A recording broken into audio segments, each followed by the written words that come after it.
दाऊ दादा से गले लग के बहुत रोए ठाकुर जी। दाऊ दादा, वो वृंदावन की बहुत याद आ रही है। दाऊ दादा, कहीं ना कहीं मैया को ऐसा लगे कि मैं बहुत सुखी हूं यहाँ पे।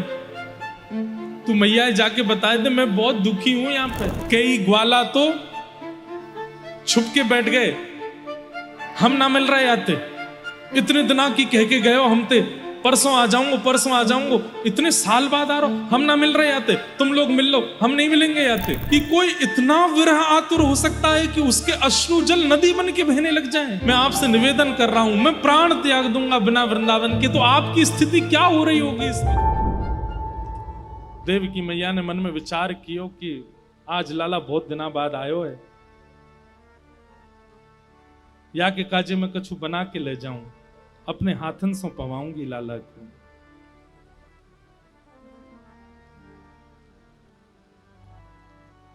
जैसे ही मैया सामग्री लेकर के गई, सामग्रियों में थोड़ा सा मक्खन लेकर के गई, और जैसे ही लाला के सामने जाकर के थाली रखी, लाला आजा मेरी गोद में बैठ जा, आज मैं तो पवाऊंगी। बहुत दिन आएंगे, मैंने तो कभी पवाया नहीं अपने लाला को।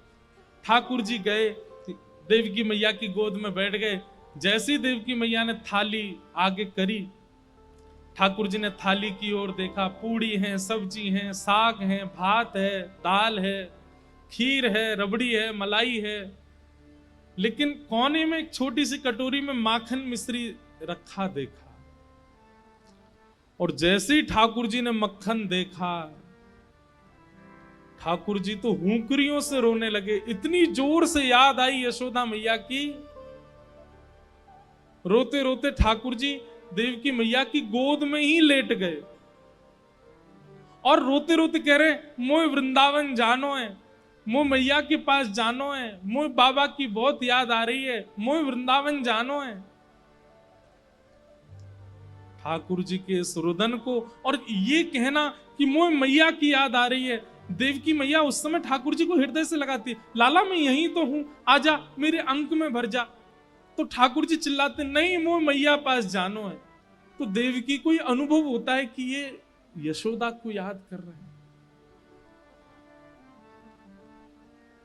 देव की मैया तो उसी समय उठ करके वहां से चली जाती है और बाहर जाकर के वसुदेव जी से कहती है, संभालो आप, वो बहुत रोता है, उसको यशोदा की याद आती है। मैं ही अभागा हूं, मैं ही दुर्भाग्यशाली हूं, मुझे कभी प्रेम करने का अनुभव नहीं मिला कृष्ण को। वो आज भी यशोदा को याद करता है। कृष्ण की रुदन को सुनकर के बलराम जी दौड़े अपने कमरे से और दौड़ करके कन्हैया के कक्ष में गए। दाऊ दादा से गले लग के बहुत रोए ठाकुर जी। दाऊ दादा, वो वृंदावन की बहुत याद आ रही है। दाऊ दादा, आप ले चलो ना मुझको, वृंदावन ले चलो, मैया के पास ले चलो। ठाकुर जी ऐसे हट कर रहे हैं जैसे कोई जिद्दी बालक करता है।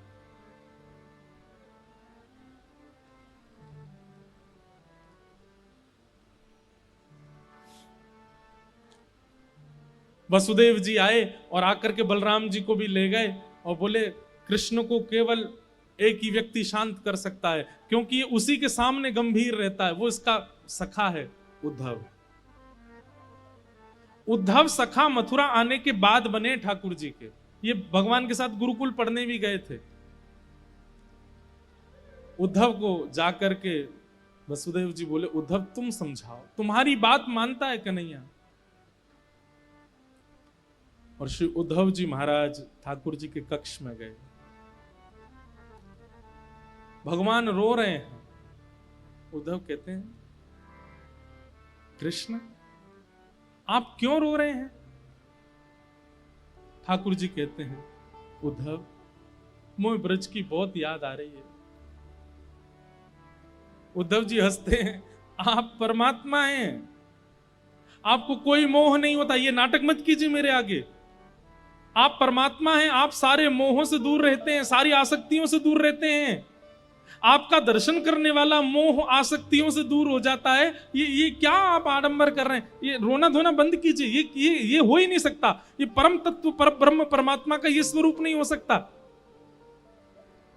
उद्धव वेदों की ऋचाएं सुनाने लगे, परमात्म तत्व का वर्णन करने लगे। ठाकुर जी बोले, उद्धव तूने प्रेम तत्व पढ़ा कहीं पर? उद्धव जी बोले नहीं, बृहस्पति गुरु जी ने प्रेम तत्व के बारे में तो कुछ नहीं बताया। और प्रेम तत्व है क्या? धर्म अर्थ काम मोक्ष चतुर्विध पुरुषार्थों के आगे प्रेम की क्या चलती है? ठाकुर जी बोले इसीलिए तेरे मुख से ज्ञान प्रकट होता है उद्धव, क्योंकि तू अभी तक प्रेम का अधिकारी नहीं हुआ। प्रेम ऐसा जान बेसन का लड्डू है, नवरत्न है, सुंदर खांड है, सुंदर घी है, लेकिन उसमें मिश्री नहीं है। तू वो है, तू वो लड्डू है जिसमें बेसन भी है, नवरत्न भी है, सब कुछ है, लेकिन मिश्री रूपी प्रेम नहीं है अभी तेरे पास।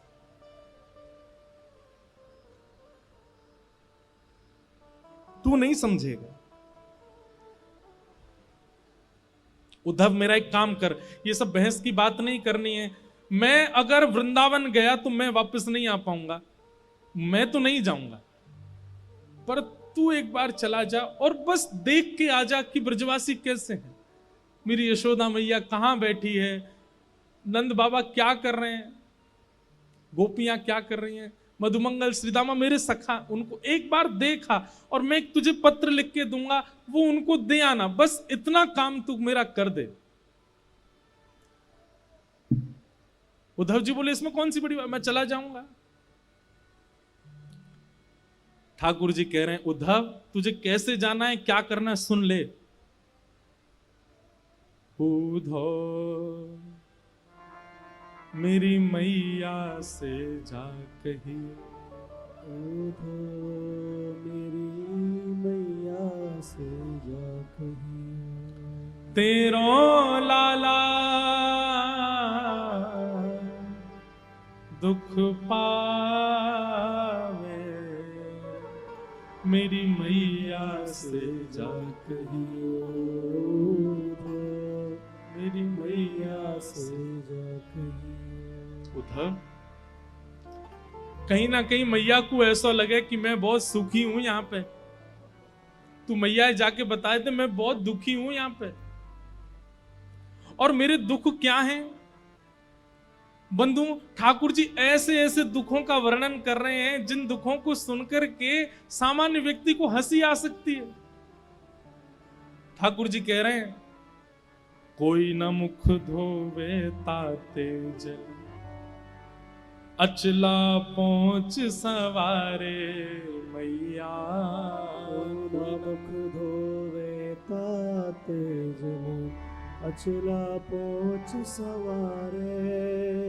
उद्धव तुझे पता है यशोदा मैया मुंह को नवा में ना है। अरे उद्धव तू बैठ सुन, यशोदा जी मुंह को नवा में ना है तो पता कहा करें नेक्स्ट सो लाला है मेरो, या कुछ सर्दी जुकाम है जाएगी, और मैया यों के ज्यादा नवा धुबा के तैयार करके रखूंगी तो जो गोपी नजर लगा देंगी, तो या हमारे मैया मुंह को नवा में ना है तो क्या करें पता है, तातो जल नेक नेक गुनगुनो जल, और वहां में अपनी साड़ी बोर के वो गीली है जाए, वहां तो मेरा मुंह पहुंच दे, मेरी आंख पहुंच दे, मेरे हाथ पहुंच दे, मेरे पाम पहुंच दे, मेरी छाती और मेरा पेट पहुंच दे, बस हफ्ता में 2 हफ्ता में 1-2 बार ही नहावे को अवसर है, बाकी मैया मुंह को नवावे ना है। पर यहाँ सुबह सुबह कोई मेरा गर्म जल से मुख नहीं पहुंचता, तो मैया को जाके बताइए कोई ना मुख धोवे ताते जल, अचला पहुंच सवारे मैया, कोई ना मुख धोवे ताते जल, अचला पहुंच सवारे। और मैंने ब्रज में कभी थाली में भोजन नहीं किया उद्धव। यशोदा मैया एक रोटी में माखन मिश्री लेके आ जाती है, मुझे पवाती है, अपनी गोद में लेके सारे काम करती है, पवाती रहती है, और यहाँ रोज थाली आती है अपने, मुझे तोड़ना नहीं आता, कैसे रोटी तोड़ते हैं मैं स्वयं पाता हूं, वहां मैंने कभी अपने हाथ से नहीं पाया। माखन रोटी नाम ना जाने, माखन रोटी नाम न जाने, माखन रोटी नाम ना जाने, माखन रोटी नाम न जाने, कनुआ कहे मोए कोई ना भुलावे, मेरी मैया से जा कहियो, उद्धव मैया से जा कहियो। और बाबा नंद अंगुरिया गह गह, पायन चल वो सिखावे उधो। बाबा नंद अंगुरिया गह गह, पायन चलनो सिखावे। नंद बाबा मेरी उंगली पकड़ के, मैं 8 वर्ष को 9 वर्ष को है गो उद्धव, तब भी नंद बाबा ने कभी भी बिना उंगली पकड़वाए मुंह को कहीं लेके नहीं गए। मैं कहता बाबा अब तो मैं बड़ो है गो, अब तो मैं खुद चल सकूं, तब भी कहते लाला तेरे पता तू छोटा ही है, तू खो जाएगा, मेरी उंगली पकड़ ले। और मैं बाबा की उंगली पकड़ के ही गए उस सब जगह। आज मोह याद आवे मैं अकेलो घूमू, मेरी उंगली कोई अपनी उंगली नहीं देवे। बाबा नंद अंगुरिया गह गह, पायन चल वो सिखावे उधो। बाबा नंद अंगुरिया गह गए, पायन चलनो सिखावे। और थोड़ी देर उंगली पकड़ के चलवाने के बाद बाबा को ऐसा लगता मैं थक गया हूं, तो तुरंत 8 वर्ष को इतना बड़ो भी मुझे गोद में उठा लेते। मैं कहता बाबा अरे मैं चल लूंगा ना, लाला तू थक गो, तेरे पांव थक गए होंगे। थाको जान कन्हैया मेरो, थाको जान कन्हैया मेरो, गोद उठा हृदय सो लगा, मेरी मैया से जा कहियो, उद्धो मैया से जा कहियो। वास्तव में उद्धव यशोदा मैया को तो मेरे अंक का सुख मिलता है, मैं मैया से लिपट के सोता हूं। लेकिन नंद बाबा थोड़ा संकोच करते हैं, इसलिए वो जबरदस्ती ये बहाना करते हैं, अरे लाला तू थक गए होगा, चल मेरी गोद में आ जा। इसी बहाने मुझे गोद में लेते समय अपने अंक से भर लेते। मैं सोचता हूं कि अब नंद बाबा किसको अंक से लगाते होंगे, वो कैसे रह रहे होंगे ब्रज में। उद्धव तू जाके देख करके आ।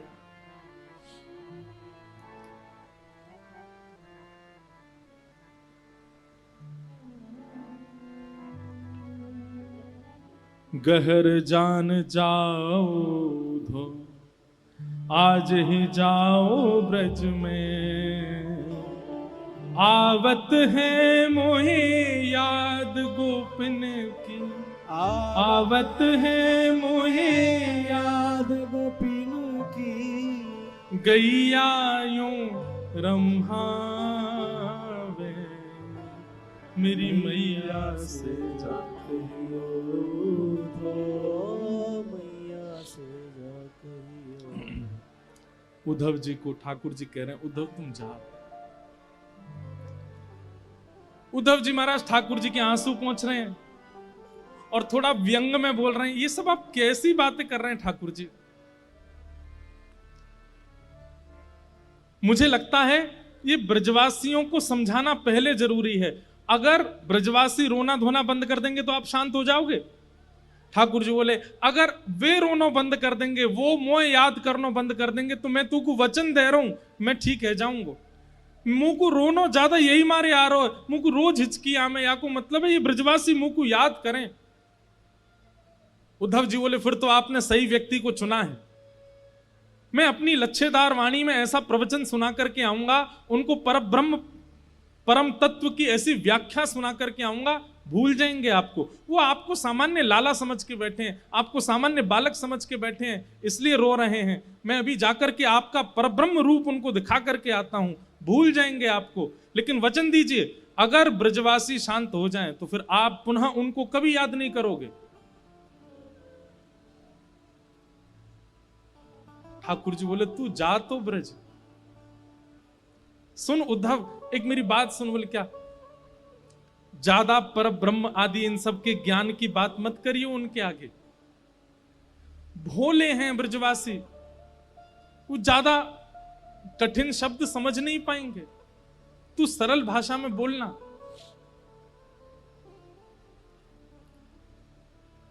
उद्धव बोला आप मुझे मत समझाइए, मैं अपने स्तर पर देख लूंगा, जाता हूं, शाम तक लौट के आता हूं। ठाकुर जी लेकर के जा, हाँ उद्धव तू चला जा, और ये मैंने पत्र लिखा है ये दे देना उनको। उद्धव जी ने पत्र ले लिया। जैसे ही उद्धव जी रथ पर चढ़ने लगे, भगवान एक मिनट रुक, इधर आ, नीचे आ। उद्धव जी नीचे आए, ठाकुर जी ने अपना मोर पिछ निकाल करके उद्धव के मुकुट में लगा दिया और अपनी काली कमली उतार करके उद्धव के गले में डाल दी। अब जा। उद्धव बोले इसका क्या अभिप्राय? बोले इससे उनको संकेत हो जाएगा कि तू, मैंने तुझको भेजा तो तेरी बात सुनेंगे भी और करेंगे भी, इनके बिना जाएगा तो तुझे पूछेंगे नहीं, वो तू जा। और उद्धव जी मोर पिछ ठाकुर जी की तरह धारण करके, ठाकुर जी की तरह काली कमली ओढ़ करके उसी रथ में बैठ करके जा रहे हैं जिससे रथ से ठाकुर जी आज से सालों पहले लौट करके आए थे।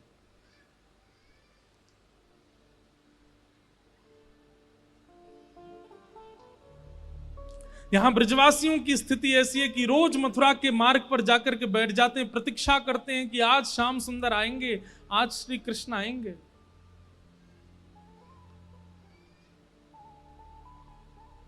वर्षों हो गए आज तक कृष्ण नहीं आए।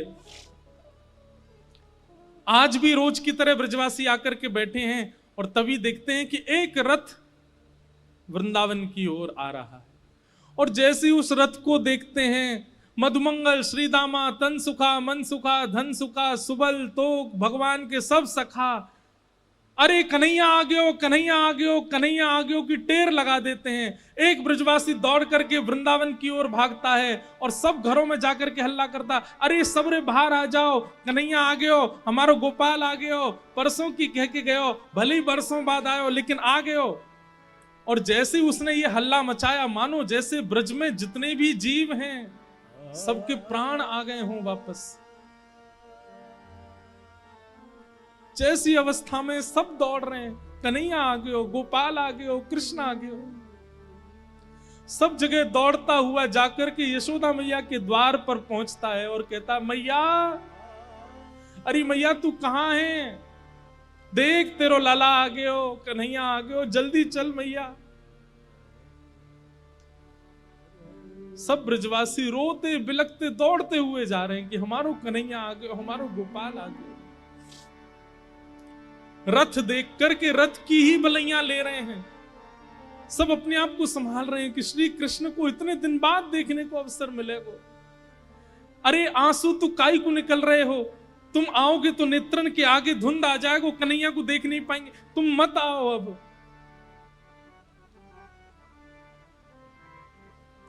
कई ग्वाला तो छुप के बैठ गए, हम ना मिल रहे आते, इतने दिना की कह के गए हो हम ते, परसों आ जाऊंगा, परसों आ जाऊंगा, इतने साल बाद आ रहा हो, हम ना मिल रहे आते, तुम लोग मिल लो, हम नहीं मिलेंगे आते। तभी एक ग्वाला बोलो, अरे भैया बाद में रूठ जाइयो, अभी इतने साल बाद कन्हैया आयो, पहले मिल ले, एक बार गले लगा ले, एक बार हृदय से लगा ले, फिर रूठ जाइयो। लाला 4 दिन मुझे बात मत करियो, फिर रूठ जाइयो, अभी तो मिल ले। तुरंत वो अपना क्रोध छोड़ देता, बोले हाँ सही कह रहे हो, पहले मिल लूं फिर नाराज झेलूंगा। दौड़ करके सब ब्रजवासियों ने उस रथ को बीच मार्ग में ही रोक लिया और सब प्रतीक्षा कर रहे हैं, अब कन्हैया निकलेगा रथ में थे, अब पर्दा हटेगा, पर्दा हटा के हमारा कन्हैया उतर के आवेगा, पहले मैं देखूंगा, पहले मैं देखूंगा, लड़ाई हो रही है ब्रजवासी में, तू पीछे हट, पहले मैं देखूंगा। और इतने में ही द्वार खुलता है रथ का, और जैसे ही उद्धव जी उतर करके बाहर आते हैं, किसी ने भी उद्धव जी को देखा ही नहीं, वो सब अभी भी पीछे ही देख रहे हैं, ये तो कोई सेनापति नहीं करे, अब कन्हैया आवेगो। उद्धव जी कहते हैं जय श्री कृष्ण, ब्रजवासी कह रहे हैं भैया जय श्री कृष्ण, इतकू आ जाने, लाला आ रहो हमारो। उद्धव जी कह रहे हैं मैं आप लोगों से बात करने आया हूं, मेरी बात सुनिए। बोले तेरी सुन लेंगे भैया, इतकू आ जा, लाला आ रहा हमारो। उद्धव जी बोले रथ में कोई नहीं है। श्री कृष्ण आप लोगों की बहुत याद करते हैं, आप लोगों के विरह में बहुत व्याकुल रहते हैं, इसलिए उन्होंने आज मुझे भेजा है। मैं पत्र लेकर के आया हूं उनकी तरफ से, उनका अनन्य सखा उद्धव। ब्रजवासी बोले, कहा कही तेने, कन्हैया ना आयो ना, वो नहीं आए हैं, मुझे भेजा है उन्होंने पत्र लेकर के, आप लोगों की याद में कुछ लिखा है, वो लिख के भेजा।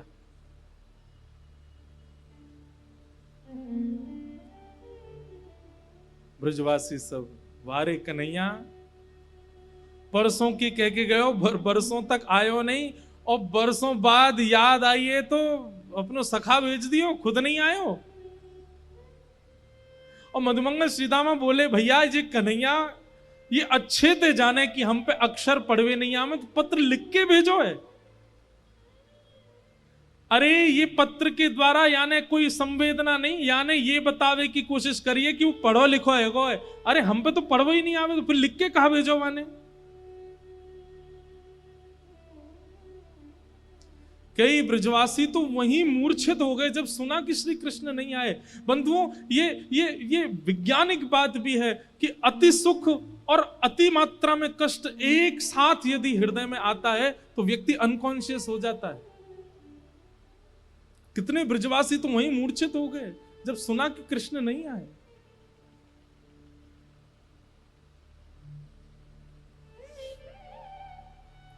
उद्धव जी कहते हैं, मुझे यशोदा मैया से मिलना है। मुझे कहां मिलेंगी मां? मधुमंगल बोलो, ये नदी देख रहे हो छोटी सी, या के किनारे किनारे चलो जा, या नदी को उद्गम जहां है ना वही नंद भवन है, चलो जा। उद्धव जी महाराज बोले, नदी का उद्गम भवन से? नदी का उद्गम तो पर्वत से होता है, नदी का उद्गम तो किसी वन से होता है, भवन से नदी का उद्गम?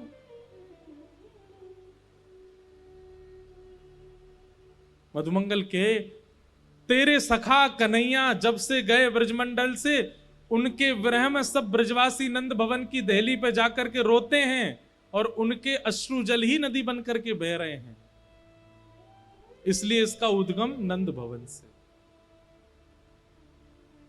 उद्धव जी महाराज को पहला झटका लगा यहां पर कि कोई इतना विरह आतुर हो सकता है कि उसके अश्रु जल नदी बन के बहने लग जाएं,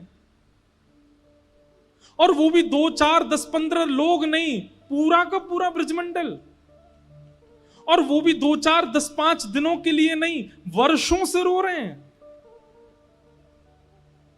ये मोह नहीं हो सकता। मोह की अवधि तो 5 दिन की होती है, मोह की अवधि तो 10 दिन की होती है, ज्यादा से ज्यादा 1 महीने की होती है। ये मोह नहीं हो सकता है कि वर्षों से इतनी संख्या में लोग रो रहे हैं कि नदी बन के बह रही है।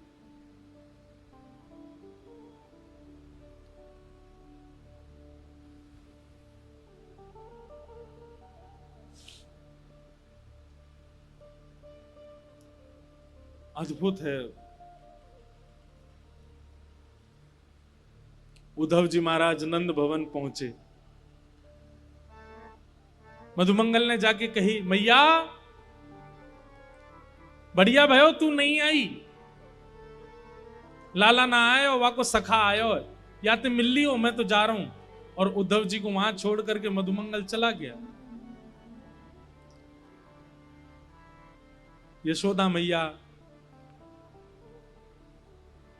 के पास श्री उद्धव जी गए और कहने लगे, मां, यशोदा मैया कुछ कर रही हैं, नेत्रों की ज्योति जा चुकी है मैया की, अब दिखाई नहीं देता मैया को, अति वृद्ध हो गई हैं और बिना देख नहीं पाती हैं। यशोदा मैया कुछ कर रही हैं। तभी उद्धव कहते हैं, मां, यशोदा मैया कहती, हल्ला मत करे भैया, कौन है, हल्ला मत करे। कभी चंदा मांगे, कभी बहू मांगे, कभी खिलौना मांगे, कभी कछू मांगे, बड़ी मुश्किल अंत सुलायो मैंने पलना में कन्हैया, सो रोए, तू हल्ला मत करे, हल्ला करेगा तो उठ जाएगा, उठ के फिर रोवेगा, मुझ को तो भाई बहू चाहिए, मुझ को चंदा चाहिए, तू हल्ला मत करे।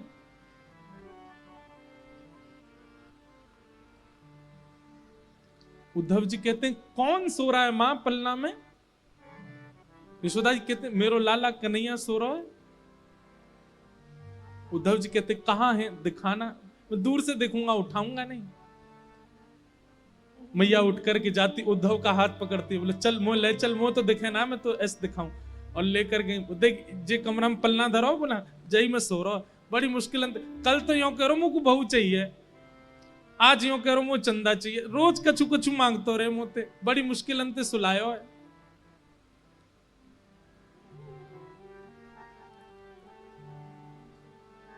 उद्धव जी कहते मां कोई नहीं है पलने में। श्री कृष्ण तो मथुरा जा चुके हैं, वो मथुरा के राजा बने बैठे, आप किसको पलना झुला रही हो? ये सुनकर के यशोदा मैया को याद आ गया और तुरंत गिर पड़ी वहीं और रुदन करते करते बोली अरे मैं भूल गई।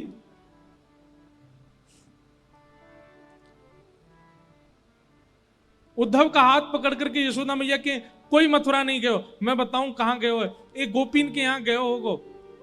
नंद भवन से बाहर निकल के जाती हैं, किसी गोपी के यहां जाती हैं। अरे तू वादना मुझसे शिकायत कर रही, तेरे घर में आके माखन चुरावे। बहन मैं तेरे घर रोज 10 मटकी भिजवाई दे करूंगी, तेने लाला भीतर छुपाई दियो ना, वाकू मुंह दे दे। मैं तेरे हाथ जोड़ू पाम परूं, वाकू बाहर दे दे। गोपी के मैया मेरे यहां कन्हैया नहीं है। उद्धव का हाथ पकड़ के दूसरी गोपी के यहां जाती है, बोले या के यहां गए होगो, या के बालकन के संग खेले। अरे तू वादना मुझसे शिकायत कर रही ना, तेरे बालकन को नोच जाए कन्हैया, मैं आज ते वाके हाथन को बांध दूंगी, कभी नहीं नोचेगो, मेरो लाला तेरे पास है ना, दे दे। घर घर गोपियों के पास यशोदा मैया जाती हैं और उन्होंने जो शिकायत वर्षों पहले की थी वही शिकायत याद दिला करके कहती हैं कि मेरो लाला तेरे पास है, वह दे दे। ये सब स्थिति देख रहे हैं उद्धव जी और विश्वास नहीं कर पा रहे हैं कि ये कैसे संभव हो सकता है।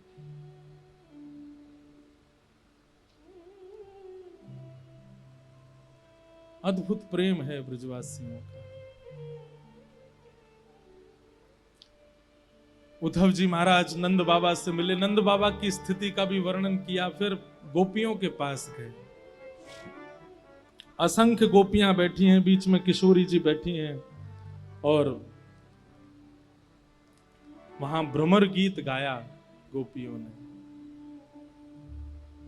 उद्धव समझाने आए हैं ये जान करके गोपियां एक भौरे को केंद्र में लेकर के उद्धव को संकेत करते हैं। हे उद्धव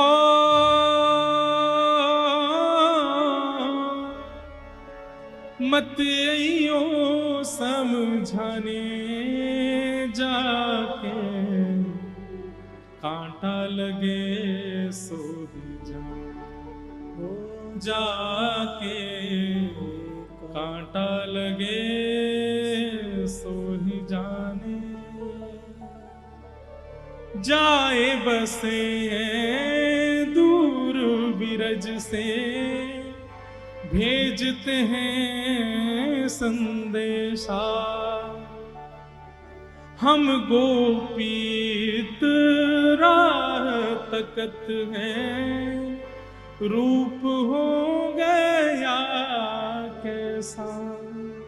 अरे अगर हम पे दया नहीं आई तो यशोदा मैया पे तो दया करी होती कन्हैया ने।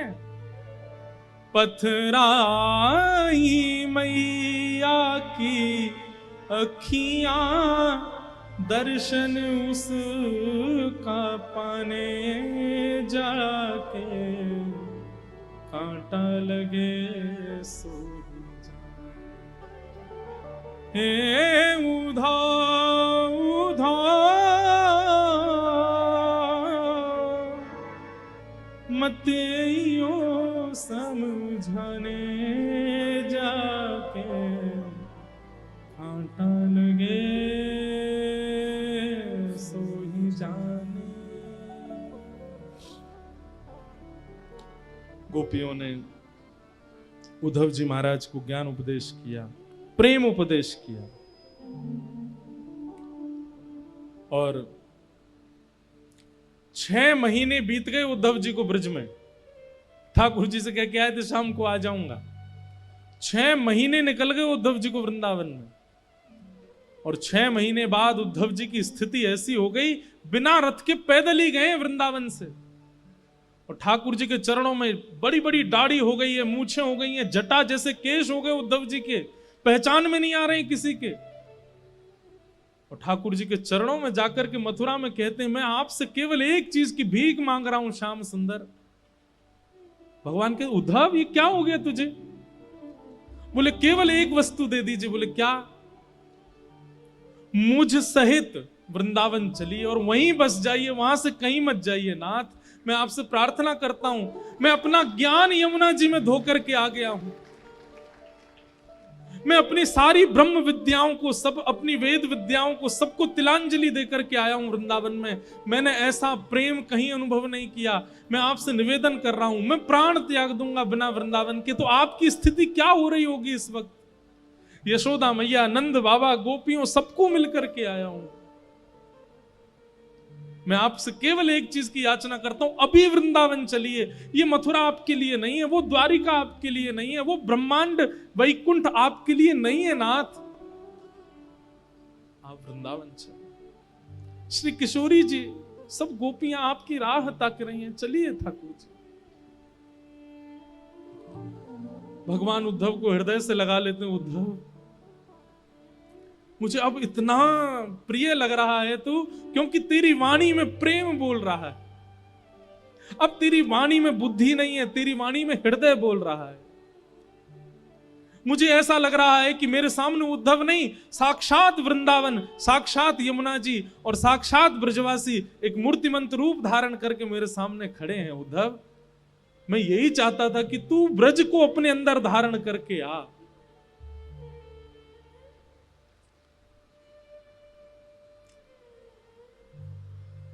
उद्धव ने नेत्र बंद किए, ठाकुर जी ने आज्ञा की, उद्धव नेत्र खोल के एक बार देख मेरे अगल बगल में कौन है। जैसे उद्धव ने देखा तो समस्त ब्रजवासी, नंदरानी, यशोदा मैया, नंद बाबा, किशोरी जी, सब सखियां, गोप ग्वाल, सब मथुरा में ही प्रकट हो गए और ठाकुर जी के इर्द गिर्द सब विराजमान है। उद्धव चरणों में गिर गया, भगवान ये कैसी लीला है, ये क्या हो रहा है? ठाकुर जी कहते हैं, उद्धव मैं ब्रज ही हूं, मैं श्री जी ही हूं, मैं ब्रजवासी ही हूं। इसलिए कभी ब्रजवासी दिखे, कभी ब्रज दिखे, कभी ब्रज की कोई वस्तु दिखे, उसमें मुझ में भेद मत मानना। हम कभी अलग नहीं हो सकते, हम एक ही हैं। ये तो केवल एक सांसारिक लीला मुझे पूर्ण करनी है, जिससे संसार की माया में रहने वाले लोगों को ज्ञान दिया जा सके। जो प्रेम के अधिकारी नहीं हैं, उनके लिए कुछ दिन की लीला करने के लिए मुझे द्वारिका लीला करनी पड़ेगी। इसलिए मैं ब्रज से बाहर आया हूं, बाकी नहीं तो तू किसी और से नहीं मिलके आया है, तू मेरे ही स्वरूपों से मिलके आया, वो मैं ही हूं। मैं और ब्रज कहीं अलग नहीं हूं उद्धव, और ना मैं ब्रज से कभी अलग होता हूं। वृंदावनम परित्यज्य पाद मेकम न गच्छति, मैं वृंदावन छोड़ के एक पग भी बाहर नहीं रखता। ये तो मेरा ऐश्वर्य स्वरूप है जो मथुरा में बैठा है। वास्तव में मेरा जो प्रेम स्वरूप है, देखना चाहेगा कहां है? ठाकुर जी तुरंत खिड़की खोलते हैं और वृंदावन की ओर दिखाते हैं, तो किशोरी जी गले में गलवैया डाल करके श्री कृष्ण के खड़ी हैं। ठाकुर जी कहते हैं, वो है मेरा लीला रूप, वो सदा वृंदावन में ही रहता है, तो कभी वृंदावन से विलग नहीं होता है।